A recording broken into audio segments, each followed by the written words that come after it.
సెలవు ఇవ్వలేదని ఒక వ్యక్తి మేనేజర్ని కాల్చి చంపినటువంటి ఘటన సంచలనంగా మారింది. ఉత్తరప్రదేశ్‌లోని గజియాబాద్‌లో జరిగినటువంటి ఘటన తీవ్ర కలకలం రేపుతోంది. తనకు సెలవు కావాలని అడిగినటువంటి సెక్యూరిటీ గార్డ్ తీవ్రంగా ఆగ్రహానికి గురై తన మేనేజర్‌ని సెలవు ఇవ్వట్లేదని కాల్చి చంపేశాడు. గజియాబాద్‌లోని పంజాబ్ అండ్ సింధ్ బ్యాంక్ బ్రాంచ్‌లో జరిగింది ఈ ఘటన. ఈ యొక్క చనిపోయినటువంటి వ్యక్తి బ్యాంక్ మేనేజర్ అభిషేక్ శర్మ, అదేవిధంగా చంపినటువంటి వ్యక్తి హుడా. ఈ వ్యక్తి గత 3 రోజుల క్రితమే ఆ బ్యాంక్‌లో జాయిన్ అయినట్టుగా తెలుస్తోంది. వచ్చిన 3 రోజులకే సెలవులు కావాలని వరుసగా ఆ మేనేజర్‌ని అడుగుతున్నటువంటి క్రమంలో మేనేజర్ కూడా సెలవులు ఇవ్వడానికి అంగీకరించలేదు.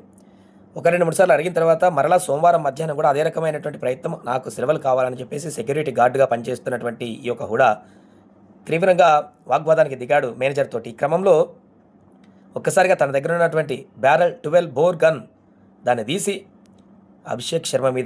మేనేజర్ అభిషేక్ శర్మ మీద కాల్పులు జరిపాడు.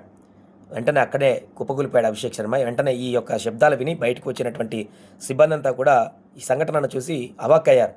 కాల్చిన తర్వాత ఈ యొక్క వ్యక్తి సెక్యూరిటీ గార్డ్ వెంటనే కూడా అక్కడ మోటార్ సైకిల్ ఉంటే బయట అక్కడి నుంచి వెంటనే ఆ బైక్ ఎక్కి పరారైపోయాడు. అభిషేక్ శర్మ ఆసుపత్రికి వెళ్ళేలోపే మరణించిపోయాడు. పోలీసులు కూడా ప్రాథమికంగా ఇది సెలవు ఇవ్వకపోవడం కారణంగానే మొదలైనటువంటి గొడవ వల్ల వచ్చిన హత్య ప్రాథమికంగా నిర్ధారించారు. పూర్తిస్థాయి విచారణ కూడా కొనసాగిస్తున్నారు.